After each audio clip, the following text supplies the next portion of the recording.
Buksan ng iyong mga mata, gumising na at magsaya.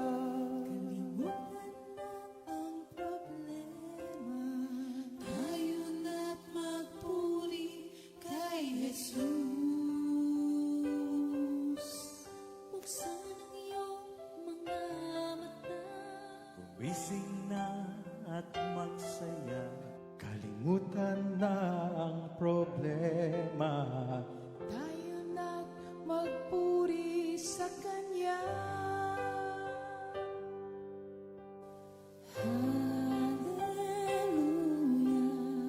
Hallelujah, Hallelujah, hallelujah,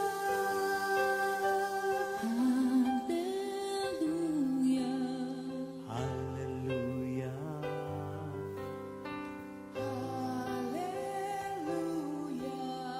hallelujah, hallelujah.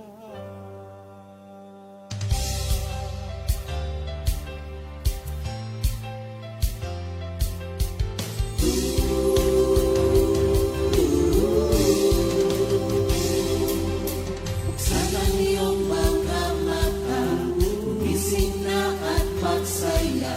Kalimutan na ang problema, tayo na't magpuri kay Jesus. Buksan ang iyong mga mata, gumising na at magsaya. Kalimutan na ang problema, tayo na't magpuri sa Kanya. Hallelujah, hallelujah, hallelujah, hallelujah, hallelujah, hallelujah, hallelujah, hallelujah. Buksan ang iyong mga mata, gumising na at magsaya. Kalimutan na ang problema, tayo na't magpuri kay Jesus. Buksan ang iyong mga mata, gumising na at magsaya. Kalimutan na ang problema, tayo na't magpuri sa Kanya. Hallelujah, hallelujah, hallelujah, hallelujah, hallelujah,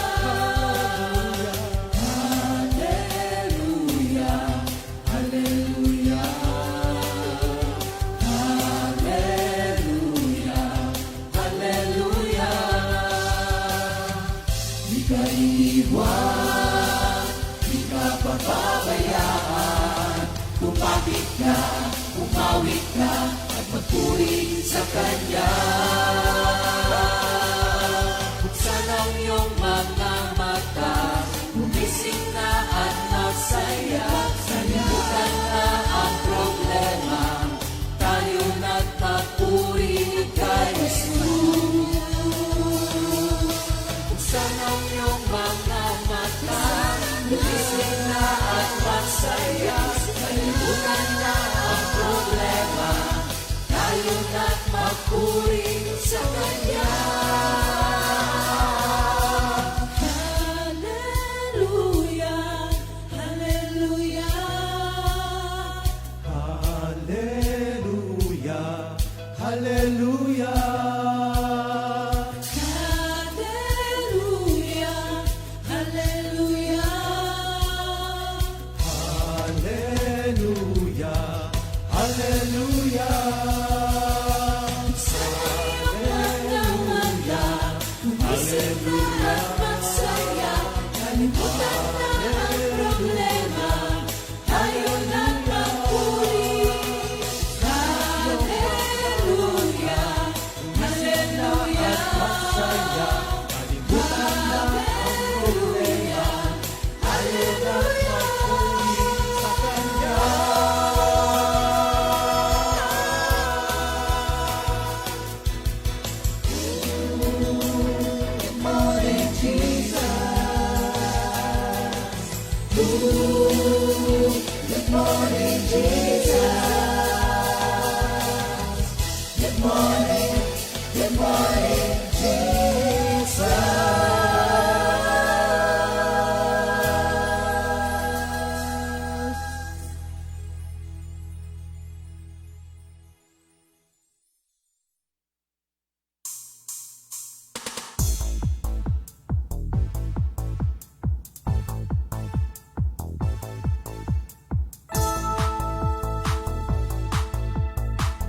Tayo na at sumamba, magpasalamat sa ating Panginoon.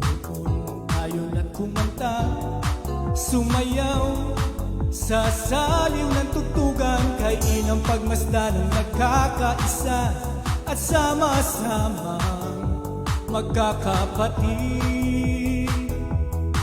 Tayo na at sumamba, magpasalamat sa ating Panginoon. Tayo na't kumanta, sumayaw sa saliw ng tugtugan, kay inang pagmasdan ng nagkakaisa at sama-sama magkakapatid. Ibigay kay Jesus ang iyong problema, magdasal, maghintay, magtiwala. Sa oras ng pangangailangan, si Jesus ang katugunan. Si Jesus ang ating Panginoon, kailanman di Kanya iiwan. Si Jesus ang ating Panginoon, kasama sa lahat ng oras. Papuri at pasasalamat tanging sa'yo alay. Tayo na at sumamba, magpasalamat sa ating Panginoon. Tayo na't kumanta, sumayaw sa saliw ng tugtugan, kay inang pagmasdan ng nagkakaisa at sama-sama magkakapatid. Ibigay kay Jesus ang iyong problema, magdasal, maghintay, magtiwala. Sa oras ng pangangailangan, si Jesus ang katugunan.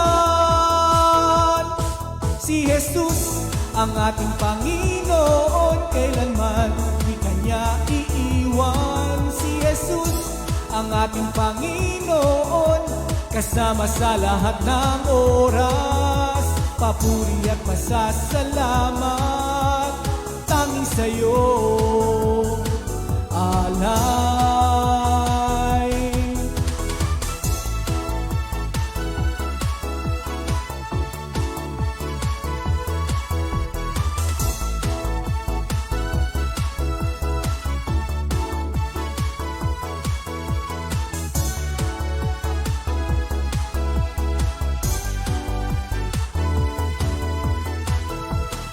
Si Jesus ang ating Panginoon, kailanman di Kanya iiwan. Si Jesus ang ating Panginoon, kasama sa lahat ng oras. Si Jesus ang ating Panginoon, kailanman di Kanya iiwan. Si Jesus ang ating Panginoon, kasama sa lahat ng oras.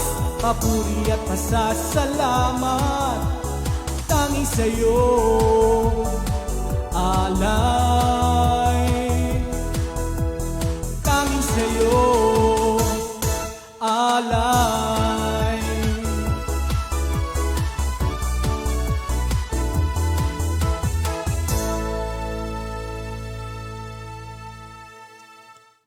Good morning, Jesus!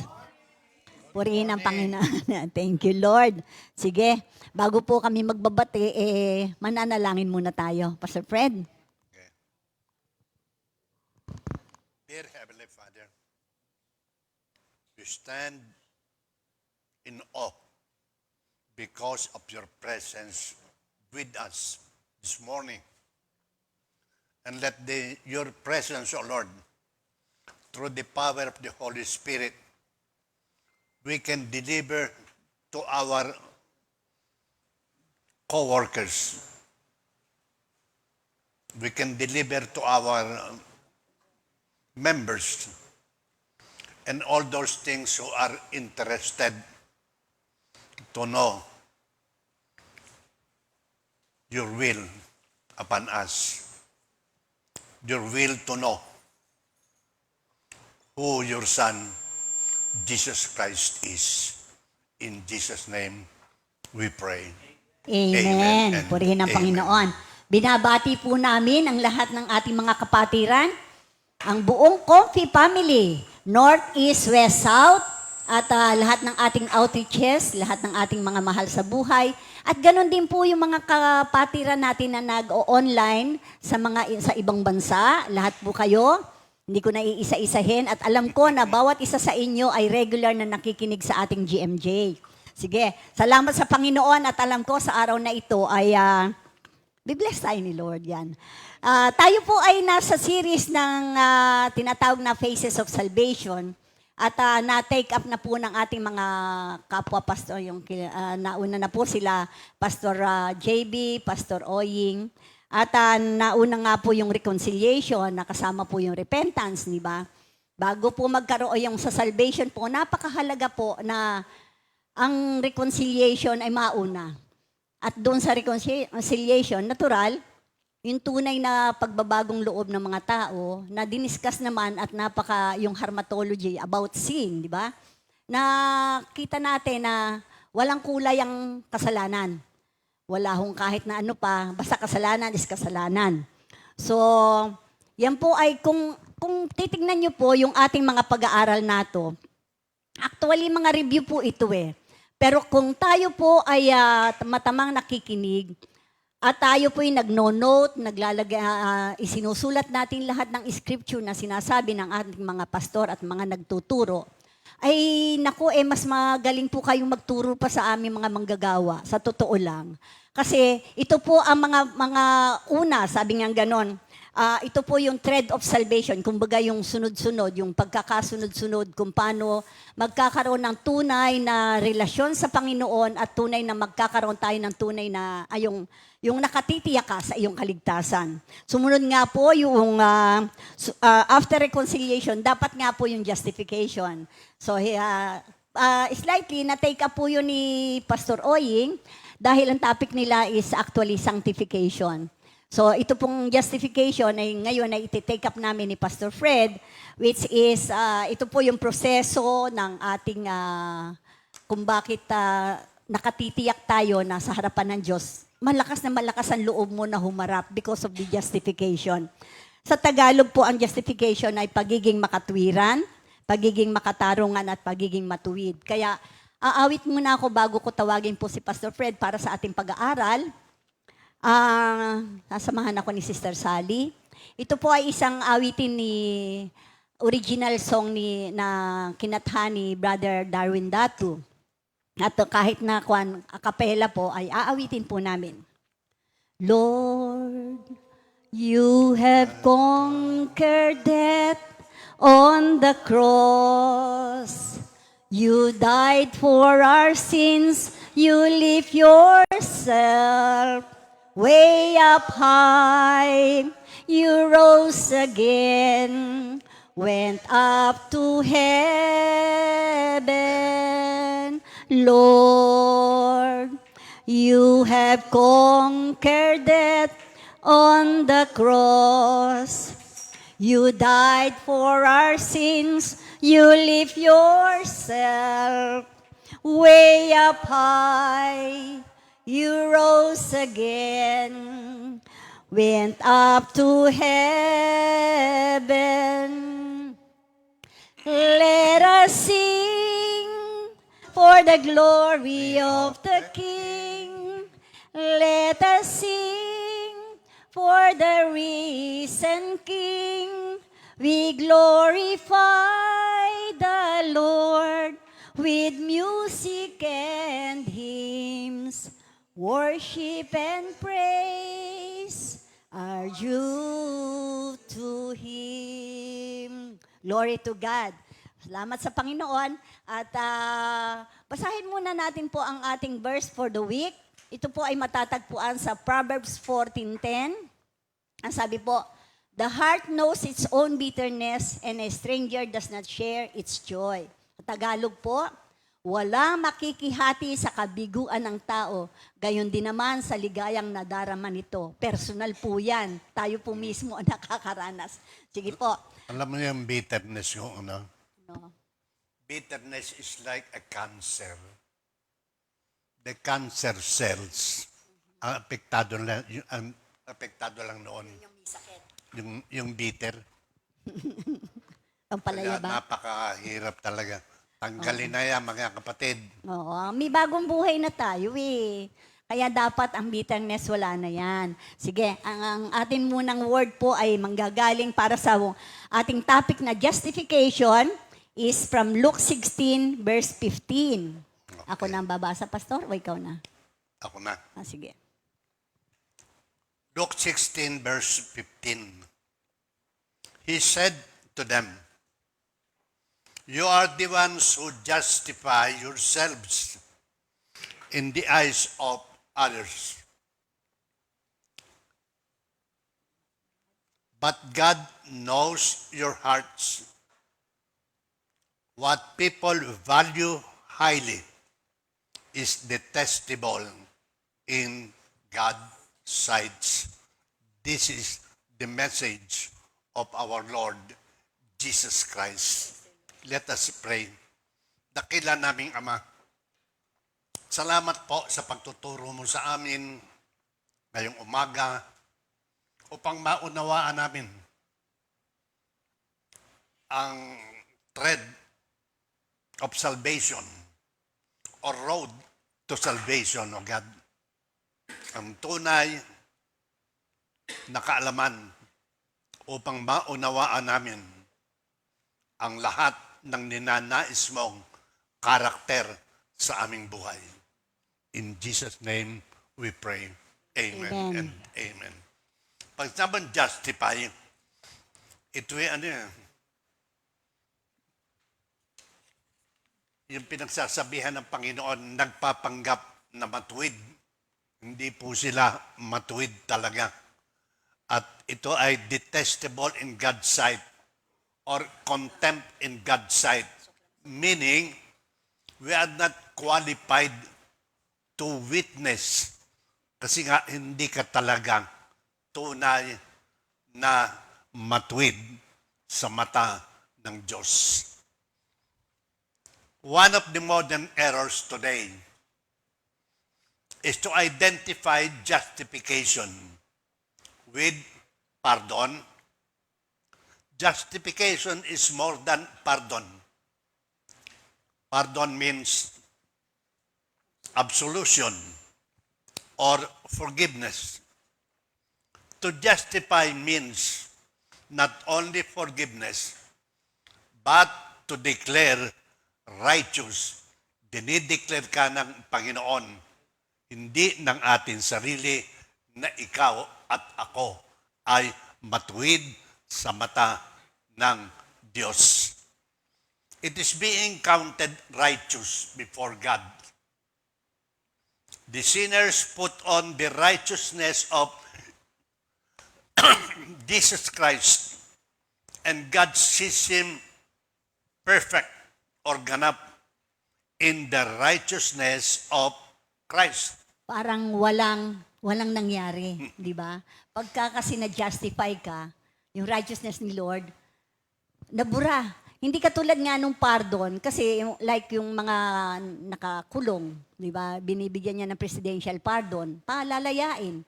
Pero hirap silang humanap ng trabaho, matanggap ng society dahil hindi nakalimutan yung kasalanan nila. Let's say ikaw yung mamamatay tao. May record. Hindi, may record na. Yung record na yon hindi, pardon yun eh, na forgive ng government. Pero ang tao hindi nakakalimot.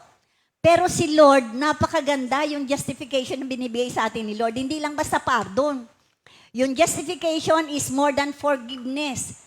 Yun ay sinasabi ni Pastor na ang nakikita na yung absolution o yung total, God sees Him perfect in the righteousness of Christ. Hidden in Christ. Yeah. Ano ba? Nakakuan ka na. Tulad nito, ito. Makasalanan ka. Ikaw itong ballpen. Nasaan yung ballpen ngayon? Hindi na nakikita. Hindi na nakikita. That is justification, or you and I is hidden in the righteousness Of of Christ. our Lord Jesus Christ. Nakakatuwa nga po yun eh. Pag tinignan nyo, hindi ba God is love? And love does not keep a record of wrongs. Di ba, Pastor? Wala na eh. Nasiro, nabura. Imagine mo, burado ka. Clean slate, clean slate. Oo, clean slate. Paano yung nagsulat kang gano'n, pagkatapos tinanggal mo ng gano'n, wala na. Kaya napakaganda ng maunawaan natin itong justification para yung mga guilt feeling ng mga kapatiran natin na kung talagang tinanggap natin totoo at talagang sincere ang repentance, kaya nga nauna po yung reconciliation o repentance. Kung totoong nag-repent po tayo at nag-reconcile tayo, itong justification matatanggap po natin. And this is Oo. a process. A process. I'm saved. I am being saved and I hope to be saved.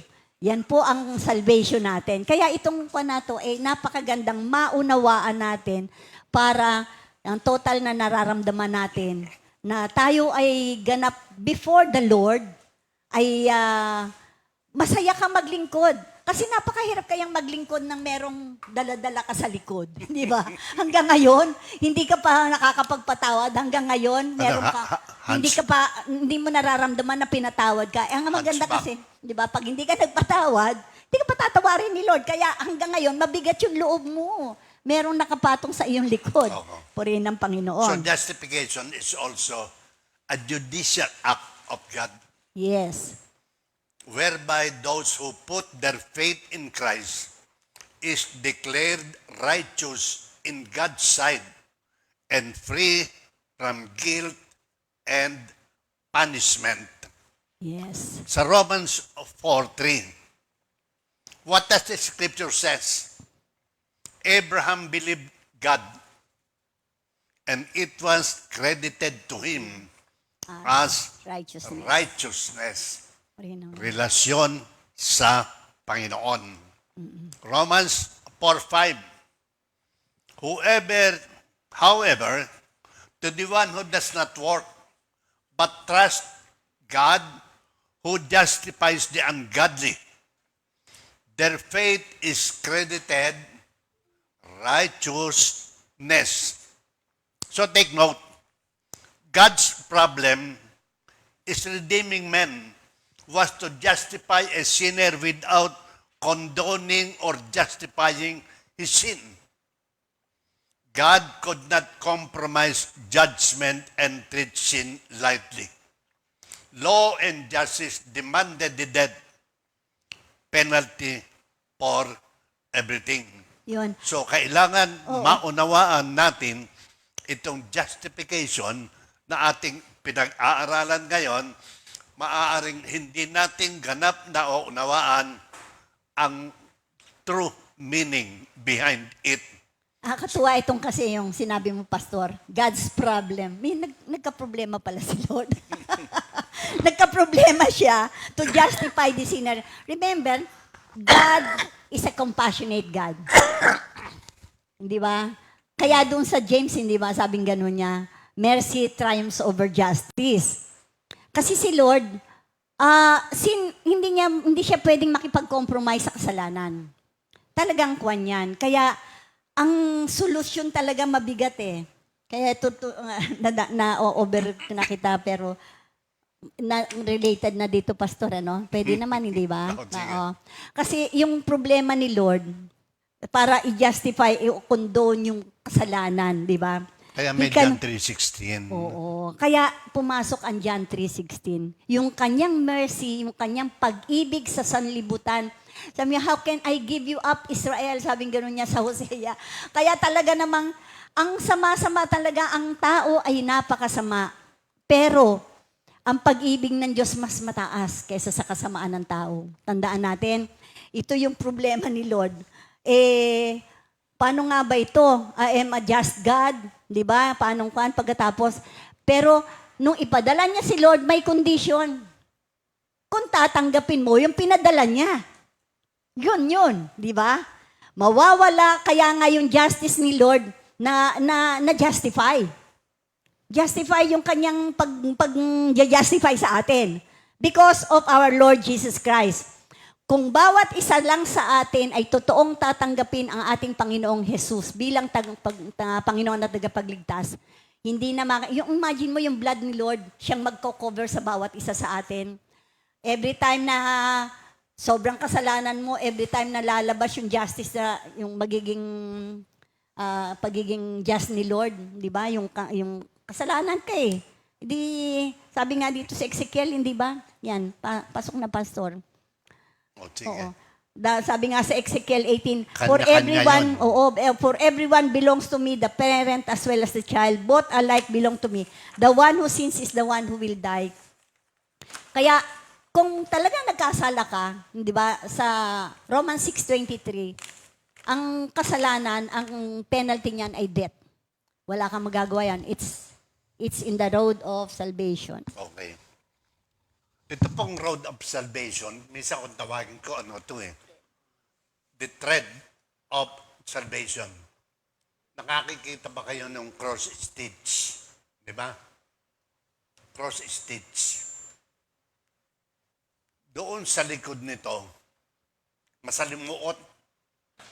Pero kapag inalabas mo yung result ng cross stitch, napakaganda. And this is the thread of salvation or cross stitch natin. Number 1 is Romans 3:23. We are all sinners by nature and by choice.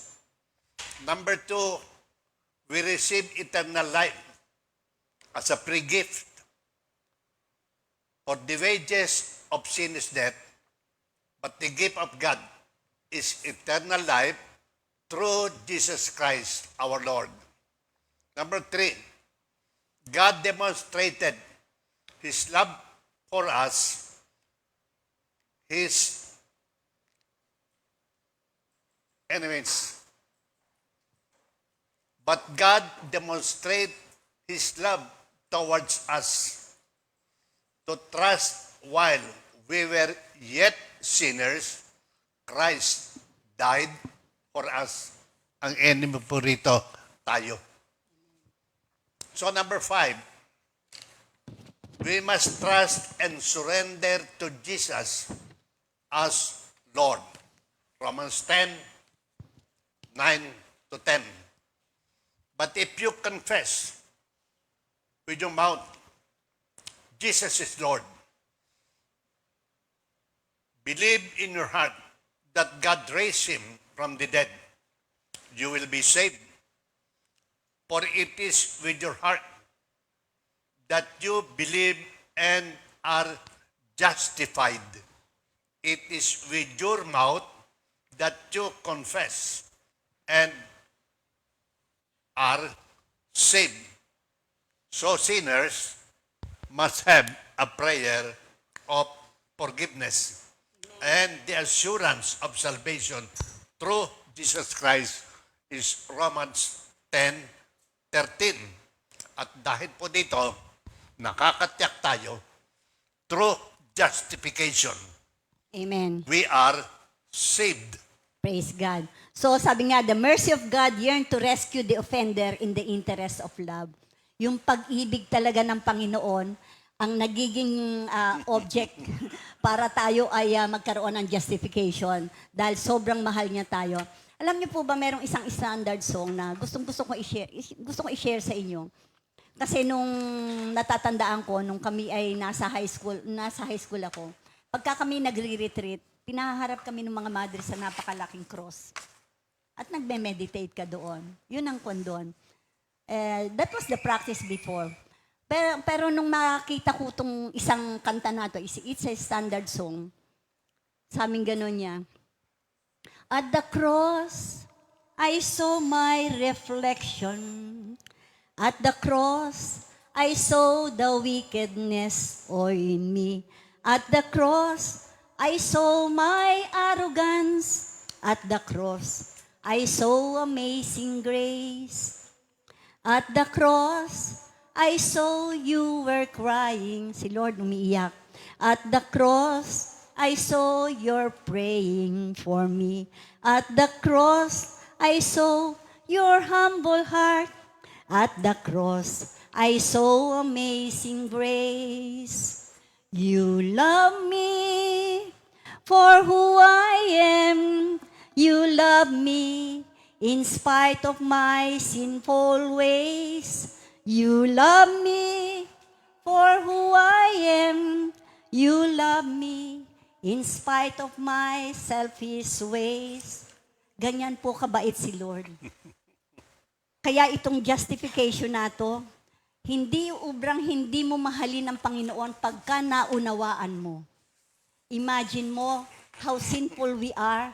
Mali-realize mo lang, no one can see his own error. But when you know the Word of God, ang salita ng Diyos ang magsasabi sa iyo, anak, ganito ka kasama. Yun yung Psalm 19. Yes. And yet, ganyan ka nga kasama, pero sobra kitang mahal. Diba? So, at the cross, before the cross, you saw amazing grace. Kaya itong ating pinag-aaralan na justification. Nakita mo yung you cannot see your own error. Yes. Psalm Psalm 19, 19. verse 12. Kaya madalas nasabi ni Pastor Alex, may the words of my mouth The meditation of my heart, the meditation of my heart be acceptable to you, God, my Lord and my Lord and my God. Redeemer. Kaya tayo, hindi natin naaalaman. Kailangan may magturo sa atin. Ma-realize natin na tayong lahat ay makasalanan, pinatawad ng Panginoon, justified, clean slate, remember our sins no more. 2 Corinthians 5:17. When anyone is joined to Christ, he is a new being. The old has gone, a new life has begun by putting off the old self and putting on The the new self. Hindi na tayo nakikita para yung process of metamorphosis. Yan ang Amen. Kaya, ang solution ni Lord dito sa atin, sa ating mga pagiging makasalanan, Jesus volunteered Himself. Hindi siya pinilit. He volunteered to be the man to live in perfect life according to the law, gain the righteousness, and gave it as a gift to the believing. Ito pong gift of salvation nato na ating tinanggap ay deserving po para sa lahat ng mga nanampalataya sa Kanya. Kaya napakahalaga mga kapatid na maunawaan natin. Kaya doon ho sa Romans 6, ang sabing ganun sa Kwan, no one can come to me unless the Father makes it possible for Him to do so. Sabi ni Jesus Christ. Hindi ka maaaring magmalaki. Hindi ka maaaring magsabi na, ako nga, lumapit ako, yung lahat ako, yung ganon, ikaw ang, yung parang yung salvation, utang na loob pa ni Lord para maglingkod ka sa Kanya. Yun, hindi eh. Pagka nabasa mo yung word na sa Romans 6, sa John 6, sabi niya, no one can come to me unless the Father makes it possible for Him to do so. Kaya napakahalaga nun. Sige, tingnan nga natin kung talagang baka nagkamali ako nung John 6 yun, hindi ba? John 6, at tingnan natin yung eksaktong scripture para mai-record ng mga kapatiran natin.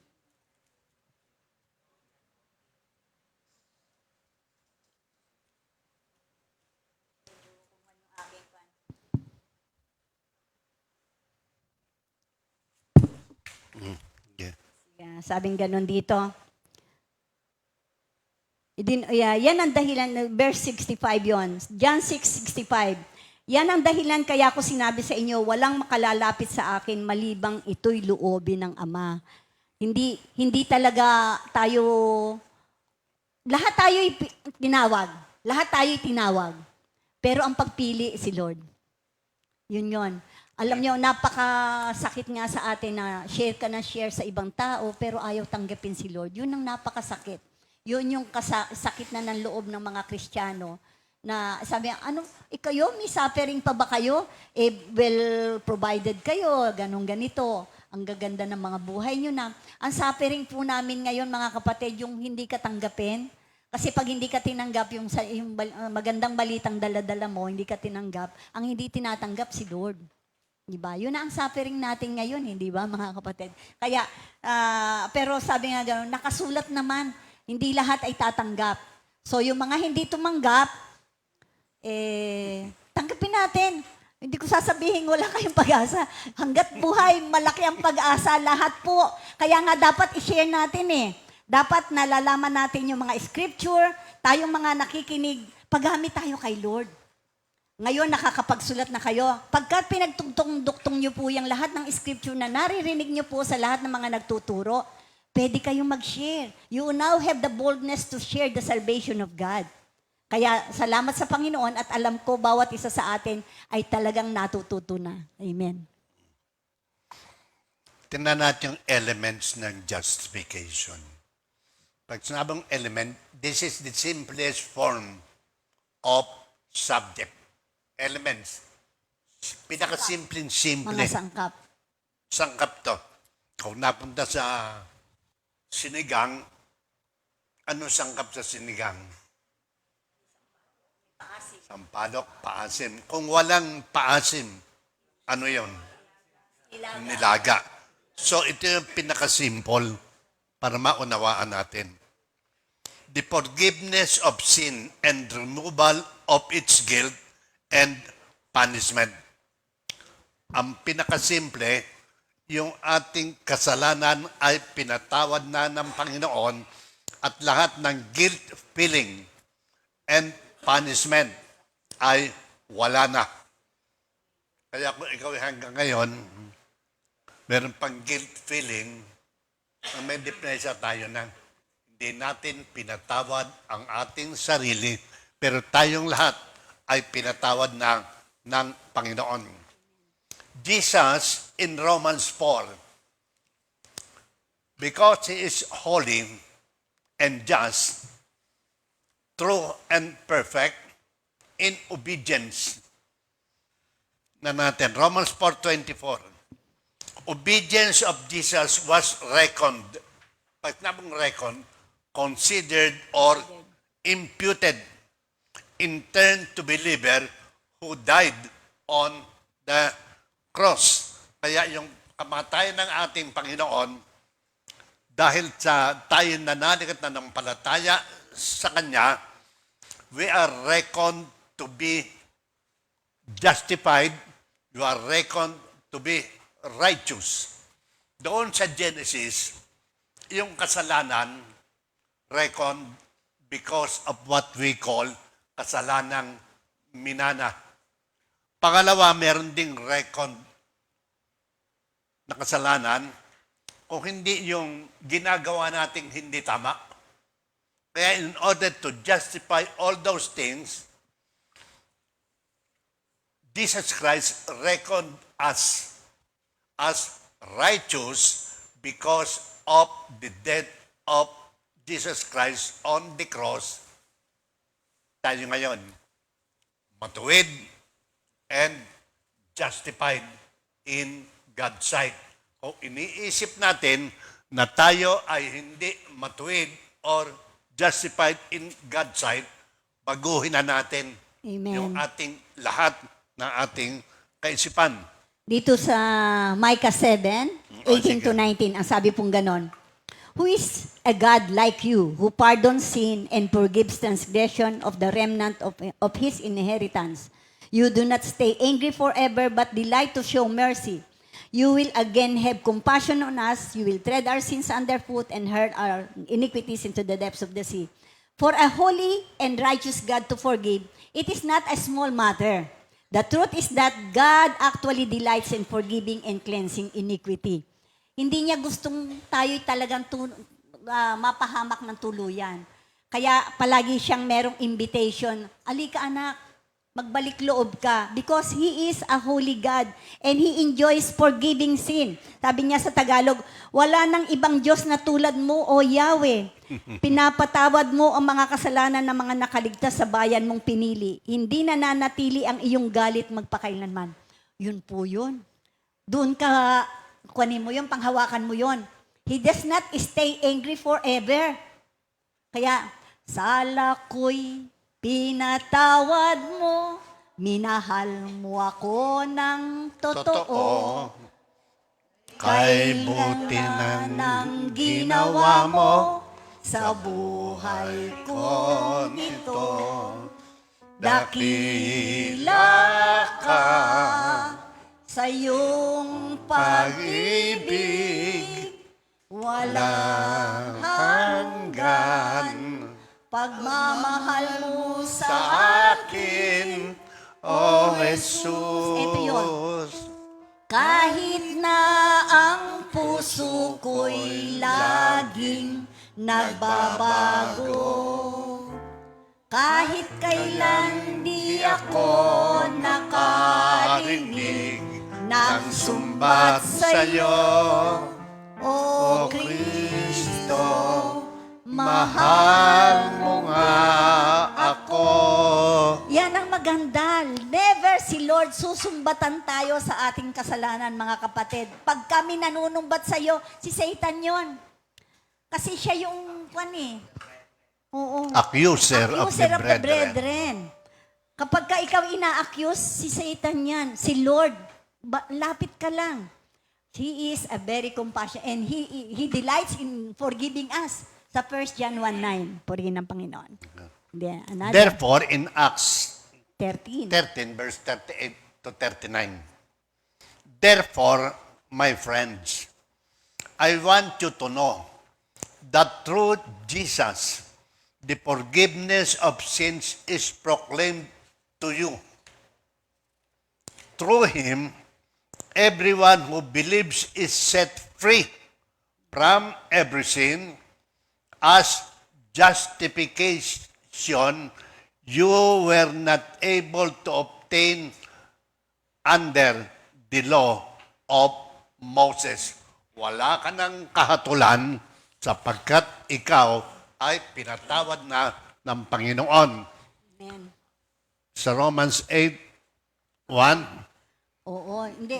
Actually, yun. Oh, no, there's no more condemnation. There's now no Maganda rin doon sa condemnation. Romans 8 eh. Hindi ba? Kaya nga, itong justification, ang napakaganda dito, doon sa Romans 8, sabi nila, who will accuse God's people, hindi ba? Sino ang kung siya nga basahin natin sa Romans 8, nakakatuwa yun eh. Sabing gano'n niya. Verse 33, sino ang makapaghaharap ng paratang laban sa mga hinirang ng Diyos? Gayong ang Diyos ang nagpawalang sala sa kanila. Imagine mo, siya yung judge. Sabing gano'n niya, you're not guilty. No, not guilty. Ginanong ka na ni Lord. Pagkatapos, ang Diyos rin ang magja-judge, hindi ba? Siya rin ang abogado. Kaya si Kristo ba, na namatay ngunit higit sa lahat ay muling binuhay, si Lord mismo ang abogado natin eh. Pagkatapos sasabihin mo ganon, matatakot ka doon sa judgment. Matakot ka pag deliberate yung kasalanan mo, alam mo na yung katotohanan, pagkatapos deliberately you're sinning, doon po nakakatakot. Sabi nga ganon, it's a terrifying thing to fall into the hands of the living God. Kaya nga, hindi ka uubra na minus-minusin po yung salvation na tinanggap natin. Kasi kaya nga yung sabi yung I am saved, I am being saved, yun ang sanctification, and I hope to be saved. Kasi there's mag-aral po tayo talaga ng there's a tendency that your name will be erased from the book of the living.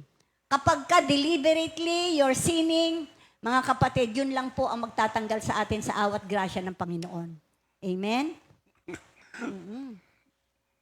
yung ama, judge, yung abogado de mediator, Yung anak. yung kanyang anak, ikaw na makasalanan. Paragraph lang natin maintindihan. Tay, yung lahat ng kasalanan niyan, yung kaparusahan niyan, sa akin na lang. Napakagandang Invitation. i-picture na silang dalawa, ang ama at ang anak. Ginastify yung lahat ng makasalanan na tulad mo, tulad ko, at tulad natin lahat na tayo nakakaharap kahit na kanino without guilt because of the righteousness of our Lord Jesus Christ dying on the cross. So yung pangalawa, yung imputation of Christ's righteousness. To charge all sin, guilt to Christ, to be righteous. Amen. I-charge sa iyon lahat upang tayo ay maging matuwid sa mata ng Panginoon. Amen. So imputation is charging or reckoning something to a personal recount. Imputation, nabi ko kanina, yung kasalanang minana as we call it, at yung ating kasalanan na ginawa. And now we are imputed with the righteousness of God through our Lord Jesus Christ. Kaya tayo ngayon, malaya na, nakakatawa, nakakaayos, at nakakaharap sa lahat ng tao. Amen. Tingnan niyo yung inyong mga kasama sa bahay. Kung kayo nakakaharap sa kanila, nakakatingin kayo o ako ng mata sa mata. Kaya si Sister Nilda gustong-gusto kong tinitingnan ng mata sa mata. Tingnan niyo asawa niyo. Bawat isa sa atin, di ba? Kapag ka meron ka pang iniiwasan na tignan, di ba? Mahirap yun eh. Nung araw, Sa totoo lang nung mga araw kapatid, napakasarap ng lahat ng tao. Natitignan mo ng mata sa mata. Natitignan mo ng, oo, ang sarap sa feeling mo, ang sarap sa Wala kang pakiramdam. bitterness. No. Pagka itinanggal mo yan, may mga tao, tandaan natin, hindi naman lahat ng tao ay tatanggapin tayo. Hindi natin kasalanan yun. Kasi talaga namang merong ganun eh. Pero ikaw, mahal mo sila lahat. Ang importante, yung feeling mo sa kanila. Pero yung feeling nila sa'yo, hindi naman lahat maaari sabihin, uy, mahalin mo ko. Hindi mo mapipilit yun. Hindi mo mapipilit na mahalin ka ng tao. Pero ang maganda doon, ikaw mahal mo. And ultimately, that love that you are showing them will also beget love. Love begets love. Kaya kung nagtanim ka ng pag-ibig, aani ka rin ng pag-ibig. Amen. Kaya itong sabi nga ganon, the forgiven sinner is not like a discharged prisoner. Yung sinasabi namin, who has served his term and is discharged from further punishment, but with no rights of citizenship. Pero tayo, nung dinischarge tayo ni Lord, we are given a new citizenship. We are now citizens of heaven. Diba? Yun ang maganda dun. Hindi mo ba gugustuhin yung maranasan mo talaga itong justification ni Lord? Kaya kinakailangan na uunawaan natin ang ating position before our Lord Jesus Christ. So, Romans 3:22, this righteousness is given through faith in Jesus Christ to all who believe. There is now no difference between Jew and Gentiles. Hindi kita, hindi ako Israelite, hindi ako hintil lang, yung ganun. Ay, hindi. Ang maganda nga yun eh. Pinadala ni Lord si Paul para lahat tayo'y makarinig, di ba? He is the apostle of the Gentiles. Kaya even the Gentiles were given the right to hear and believe who Jesus Christ is. Purihin ng Panginoon. You are not under the law of doon sa Levitical law. Amen. Alam niyo, tuwan-tuwa ako dito sa bagong magiging topic natin, yung series natin sa Hebrews. Alam niyo, may napakagandang kwan doon na nadaanan na namin ni Pastor Fred doon. Pero nung tinicheck ko ulit yung Hebrews, sabi ko, ang ganda pala. Pag-aralan niyo po yun, habang kwan, pwede nating advance na habang na tinuturo na nila Pastor Alex. Alam niyo po ba yung Mount Sinai at saka Mount Zion? Ang ganda-ganda po niyan.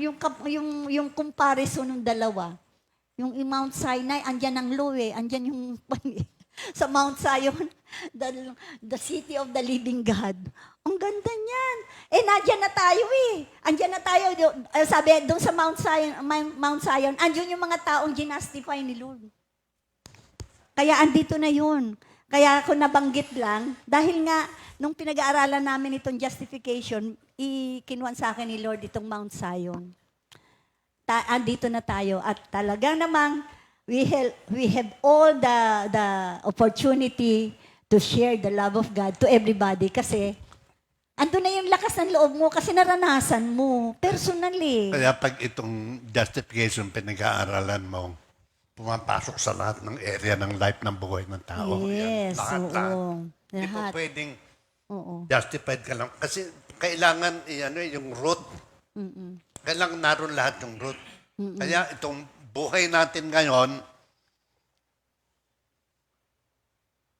we can stand in God's presence because Jesus Christ imputed or reckoned this righteousness which is ours and holiness to us through His sacrificial death on the cross, imputing us the righteousness of God. Kaya makikita nyo, Yes, God. tulad ni sabi ko kanina, hindi na tayo ang nakikita ngayon. Amen. Ang nakikita ngayon ay si Jesus na tinanggap natin bilang Panginoon at sariling tagapagligtas.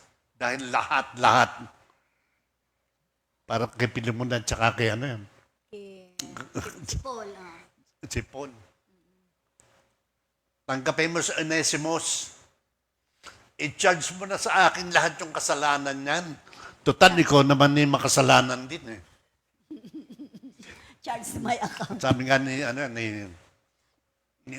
Oswald Chambers, meron isang general. Hindi ko mapapadawa ng kasalanan lahat ng taong katabi ko. Sabi ni Oswald Chambers, I will pray na hindi ka magkasala. So kung tayong lahat titingin sa kasalanan ng ibang tao, ipagpipray din kita. Para hindi ka magkasala. For all have sinned and fall short with the glory of God. Subalit, meron ding discipline ng Panginoon. Ang discipline ng Panginoon is with love. Hindi kita po pwedeng parusahan kasi I cannot give you up, Israel. Amen. I cannot abandon you. Naalala ko nga sinabi ng ating Mami Ligaya, sabi niya gano'n, Nilda, tandaan mo, yung tao na yan na sinasabi mo sa akin, namatay rin si Kristo, hindi lang para sa'yo. O kaya kapag nakatingin ka sa ganoon, kahit gaano kalaki ng kasalanan ginawa sa'yo, tandaan mo, hindi lang para sa'yo na namatay si Kristo, namatay rin para sa Kanya. Parang tatandaan ko Oo, talagang Juan. Meron pinatrain sa akin, sabi sa akin, Fred, pakitrain mo nga ito. Padadala ko sa iyo, buhat sa New Jersey. Padadala ko sa iyo, sa Chicago. Opo, hinintay ko. Tumawag sa akin, hindi ko alam yan lugar na yun. Alam mo, sinundo ko yun. Hindi ko alam yung lugar. Pero malakas na ang loob ko. Pasok. Kinabukasan ng umaga nag-start kami. Sabi, Morning devotion kayo. Meron akong word. Hosea 11, 1 to 11. Ito ay tungkol doon sa isang masamang babae na ang sabi ng Panginoon, si Gomer, tanggapin mo muli yung lahat ng kanyang record, huwag nang tingnan. Hindi niya kilala. Actually, hindi mo kilala yung pinadala. Kinabukasan, nagpapaalam sa akin. Hindi ko mapapatawad. Bakit? Nagpapadala ko ng pera sa kanya, buhat Amerika. Yung pala may lalaki sa Pilipinas. Hindi Hindi ko kailangan mapatawad to. Brother Fred, uuwi na ako. Ako, di umuwi ka na kung ayaw mo talaga. Isa sa mga test yan ng isang disciple. Sabi siya, pahirapin mo ako ng $100. Kasi wala siyang pera. Sa pera. Ito $100. Nahatid ko ulit sa Greyhound. Sa Route 66. Habang papauwi na ako, sabi ko, ako kaya hindi pinatawad ng Panginoon. Parehong-pareho rin ako nito. Tsaka yung guilt feeling ko laging nandoon. But because of the love and mercy of God, mercy triumphs over the justice that I must receive. Amen. Nakita ko. Nadanasan ko yung pag-ibig ng Diyos. Kayo ba nadadanasan din niyo yung pag-ibig ng Diyos? In spite na lahat ng pinagagawa ng tao, we are justified Amen. through the death of our Lord Jesus Christ on the cross. Nakakarating ba ako sa inyo? Amen. Kilala ba ninyo ako? Ngayon kung hindi nyo ako kilala, puntahan ninyo ako. Magpapakilala siya. Magpapakilala ako sa inyo personally. Marami nang gumaling. Maraming naka-identify. Maraming nagpupuri at nagpapasalamat sa Panginoon. Huwag ka lang aalis sa Panginoon. Amen. If you remain in me and my words remain in you, you can ask for everything else and you shall have it. Amen. Hindi ka na manghihingi na makakasama sa iyo. Thank you, Lord. Hindi ka na manghihingi sa Panginoon na kapagwawalay sa iyo kay Lord. Thank you, Lord. Ibibigay sa iyo ng Panginoon. Hindi siya nangako sa atin para sirain. Nangako ang Panginoon sa atin lahat para tuparin ang lahat ng kanyang pangako to justify us in the eyes of God and in the eyes of man. Man judge, but God loves us. Amen. Sige, bago namin i-wrap up ang ating topic ngayon, batiin muna natin ang mga nagbe-birthday ngayong araw na ito at pati anniversary. Happy birthday, Sister Josibeth, purihin ng Panginoon. Sister Helen Nocum, Sister Claudette Lucero, Sister Elena Villa, Sister Net Mercado. Oh, Wow. Sister Net? Hi. Thank you, Sister Net, Lord. Merry Sister Net. Christmas. Sister Net, nandito yung anak mo. Representative. And happy anniversary sa aming inaanak, si Brother Bernie, Sister Vivian Caramba. Thank you, Lord. Yan. Purihin ng Panginoon. Sige, Brother Bong, batiin natin sila.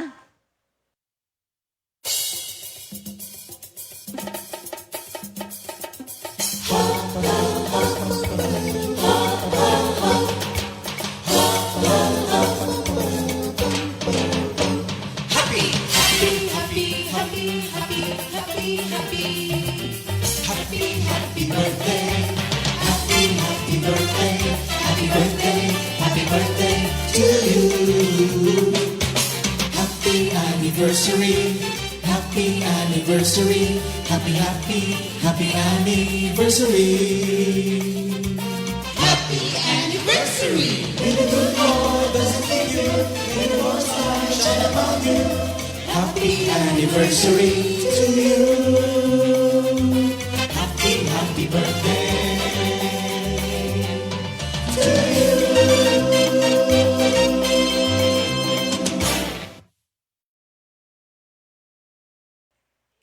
Purihin ng Panginoon. Yan. At announcement po, malapit na sa Sabado po, tayo po ay magkakaroon ng covenant meeting sa the Excelsior Hotel. Excelsior. At ito po ay 7:30 mga kapatid at the Excelsior Hotel sa 1345 Alabang Sapote Road, Almansa. Ayan, nandiyan po yung mapa. Malapit, tapat lang halos ng Pilar Village, ano? Tsaka malapit sa SM South Mall. Ang ating pong attire, mga kapatid, is smart casual. Yan. Wala pong gown. Okay. At yung pong mga hindi covenant members po ay pasensya na po, hindi muna kayo invited.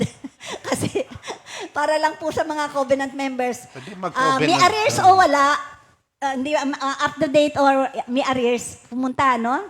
Kahit para masingil daw pa. Pag kami arrears. Hindi, para makipag-ayos po. Ari naman po yon.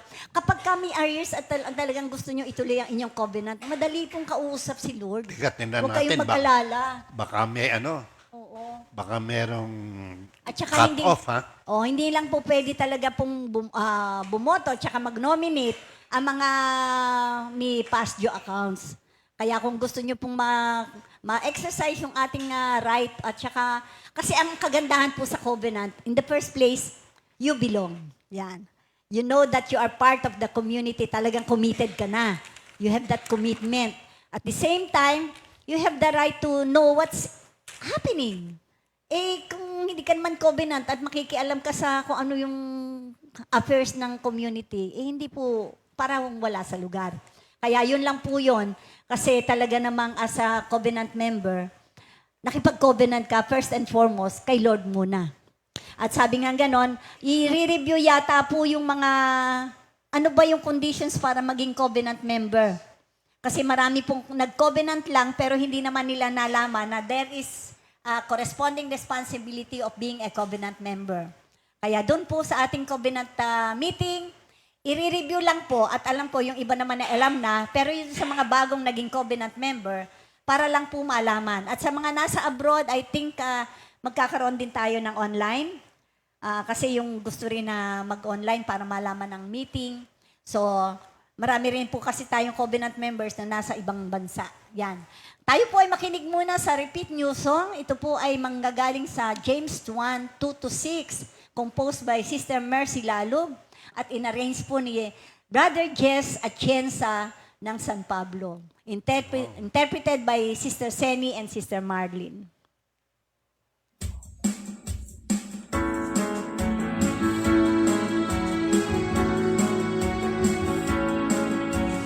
Magkala kayo kapag kayo'y dumaranas ng iba't ibang pagsubok.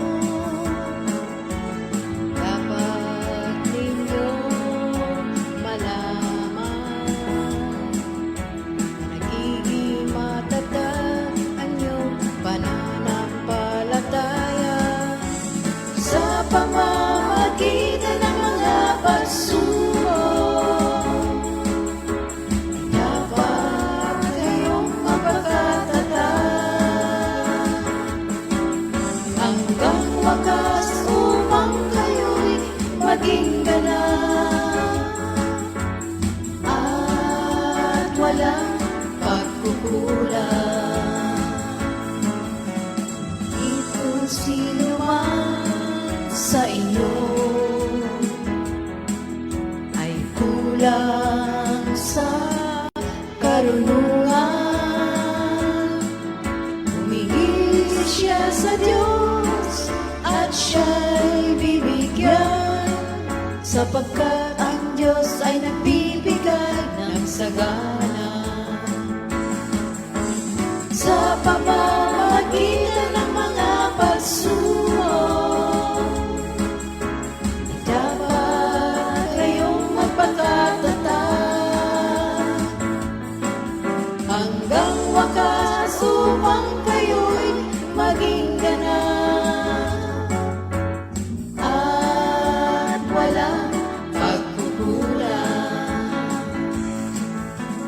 Balit ang umili ay dapat magtiwala sa Diyos at huwag mag-alinlangan, sapagkat ang nag-aalinlangan ay parang alon sa dagat na tinataboy ng hangin kahit saan.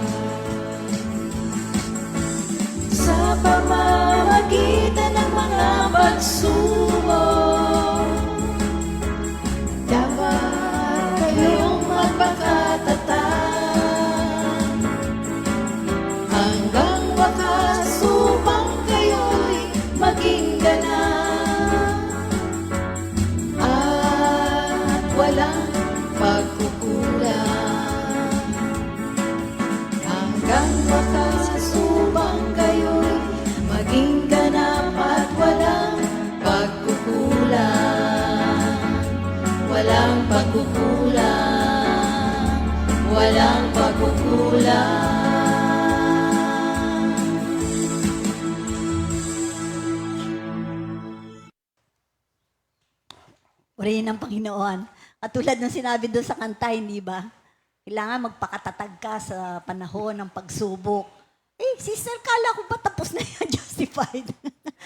Katulad nga po ng sinabi ni Pastor, comprehensive po itong ating phase of salvation. Unang-una, sa dami ba naman ng kasalanan ginawa mo, gusto mo in an instant, masaya ka na. Ganun yun. Kapag ka ikaw ay nag-repent, marami kang nalunok na bandik. kaya Ikaw ay nag-repent, sinusubukan. ito po ang katotohanan. Kaya isi-simplify natin. Kapag ka ikaw ay makasalanan na lumapit sa Panginoon, tunay na nagsisi, yan, yung sincere repentance talaga, makukuha mo yung reconciliation. Mare-reconcile ka kay Lord. Yun ang reconciliation. Pagkatapos, mararamdaman mo tong justification. Mararamdaman mo na yung righteousness ni Lord. Kaya yung saya ng puso mo, malaya ka na. Pero bakit ngayon, may mga pagsubok? Yan na tinatawag na sanctification. Kung wala pong pagsubok, hindi mo malalaman na ikaw ay nilinis, sinasanctify.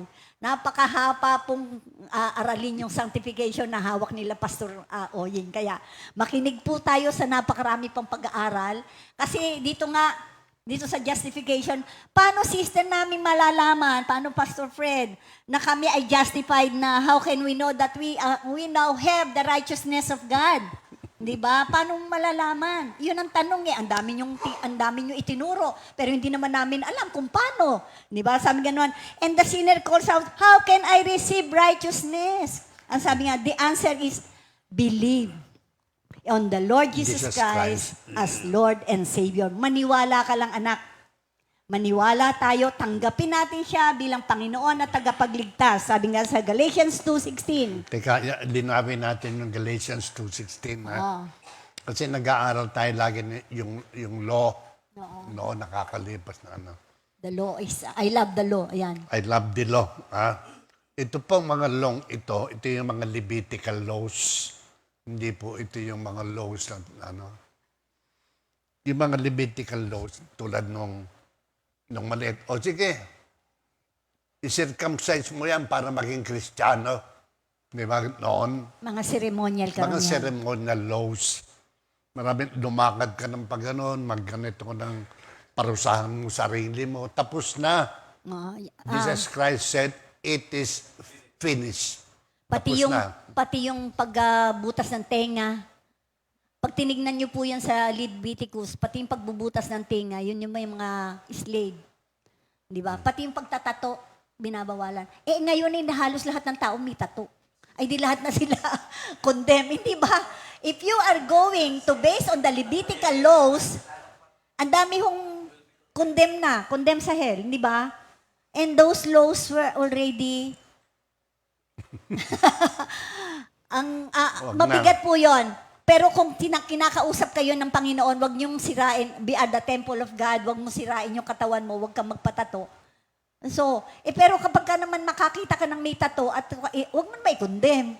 Di ba? You are not the one to judge. Kaya yung napakabigat na nga po nito ngayon, yung law of righteousness, dito po sa Galatians. Kasi dito sa Galatians, pag binasa mo, those who live under the law are condemned, di ba? Kaya nga sabi ni Apostle Paul, you foolish Galatians. Galatians. You started with grace, but now you ended up in the law. Oo. We are now, Winawarningan lang tayo rito. mga kapatid, nung si Moses ay dumating, law, batas. Pero nang si Lord ay dumating, grace and mercy ang kasama niya. Siya po ang may dala. Kaya ito pong lahat ng mga kasalanan natin, sabi ganon, huwag mo nang tingnan yan. Dito na tayo. Maniwala ka sa akin. Ano ba mga sinasabi na talaga ng Panginoon? Ang ganda-ganda kayang pag-aralan kung ano talaga ang sinasabi ng Panginoong Jesus. Doon na tayo. Huwag ka na doon sa mga ceremonial laws. Di ba? Kaya dito sa Galatians 2, basahin ko na, Pastor. 16. 16. Sabing ganon. Know that a person is not justified by the works of the law, but by faith in Christ Jesus. So we too have put our faith in Christ Jesus, that we may be justified by faith in Christ and not by the works of the law. Because by the works of the law, no one will be justified. Yeah. Yan. So, tingnan nyo, justified by By faith in Christ, not by the works of the law, because the works of the law, no one will be justified. Justified. So, yung law, Levitical laws, hindi yun ang basis ng ating salvation. Romans 3:26, He did it to demonstrate His righteousness at the present time, sa ngayon.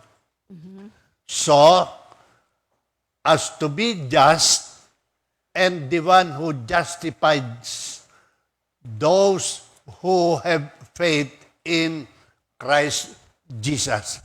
So, yun lamang merong pananampalataya. To be sure of the things you hope for, and to be certain of the things that you cannot At see. Tandaan natin, no one was able to follow the law, only the Lord Jesus Christ. Kaya sa Matthew 5, sabi niyang ganon, 20. I did not come to do away with any of the law. Hindi naman niya tinatanggal po lahat ng laws eh. But He came to do it or to fulfill it. So kapag ka si Kristo ay nasa atin, kaya nating sundin lahat ng batas. Hindi po, sabi niya, it's not anymore burdensome. Because hindi ikaw ang gagawa noon, kundi ang Panginoong Jesus. So, Kaya yung the law is justification- perfect. Yeah, the law is perfect. The law is not burdensome.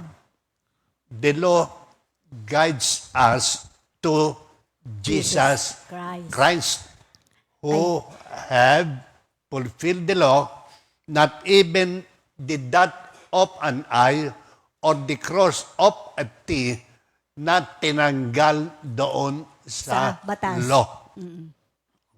Nagkakaunawaan naman tayo. Kaya, ang sinabi lang ni Lord, sabi niya, 2 greatest commandment. Yun po ang pinasusunod sa atin ni Lord. Pag tinignan niyo po yung 2 greatest commandment, nagsimula lahat sa love. Kaya yung pinaka-factor talaga ng justification is love.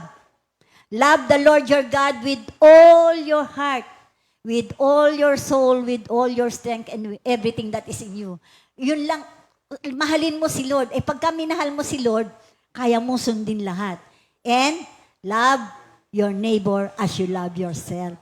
Yun po ang 2 greatest commandment. At kapag talagang nasunod natin yan, mga kapatid, and we cannot follow it without our Lord Jesus Christ. Kaya tayo ay let us remain in the vine Through through the power of the the Holy Holy Spirit who is in us. Amen. So before we end, Romans 4:25, He was delivered over to death for our sins and was raised to life for our justification. The best of men need to be saved by faith in Christ Jesus, and wicked sinners can also be justified in the same way. Lahat, what we need is to accept our Lord Jesus Christ as our Lord and Savior, because all sins and guilt of men was given to Him for them to be righteous, na imputed, na transferred or reckoned. We are reckoned or charged in turn to us who believe. Lahat ng nananalig at nananampalataya sa ating Panginoon, yung lahat ng ating guilt, yung lahat ng ating kasalanan is reckoned or imputed to Him for our salvation. Amen. Because of this, believers will appear before God faultless in His sight in Jude 24. And finally, we can stand in God's presence because Jesus reckoned us, imputed His righteousness and holiness through His sacrificial death on the cross. Pag-uusapan natin ay taong masasama. Lumalabas, bad news. But if our concern o yung ating mga labi proclaiming Jesus Christ as our Lord and Savior, that is the good news. 1 Corinthians 15, good news. Si Kristo'y namatay, si Kristo'y nabuhay, si Kristo'y babalik sa wakas ng panahon. Mahal tayo ng Diyos. The center of our topic today is the heart of the believers who sometimes forget na sila'y mahal ng Panginoon. But now before we end, I will tell you this again. For God so loved the world that He gave His only begotten Son. For whosoever believe in Him will not perish, but have everlasting life. Not only prosperous life here on earth, but the promise of eternal life in heaven. In Jesus' name we pray. Amen. Let us pray. Dakila naming Ama, salamat po na kung tawagin namin sa mundong ito'y cross-stitch na hindi naming maunawaan. Subalit dahil sa iyong kapuspusan, dahil sa kapangyarihan ng iyong banal na Espiritu na nagbibigay ng kalakasan sa amin, nauunawaan namin ang lahat ng ito, na kaming lahat ay mahal na mahal mo. In Jesus' name, we pray. Amen and amen. God bless us all. For God so loved the world that He gave His one and only Son, for whosoever believes in Him shall not perish, but have eternal life. How awesome are your deeds, O Lord. Your faithfulness will last forever.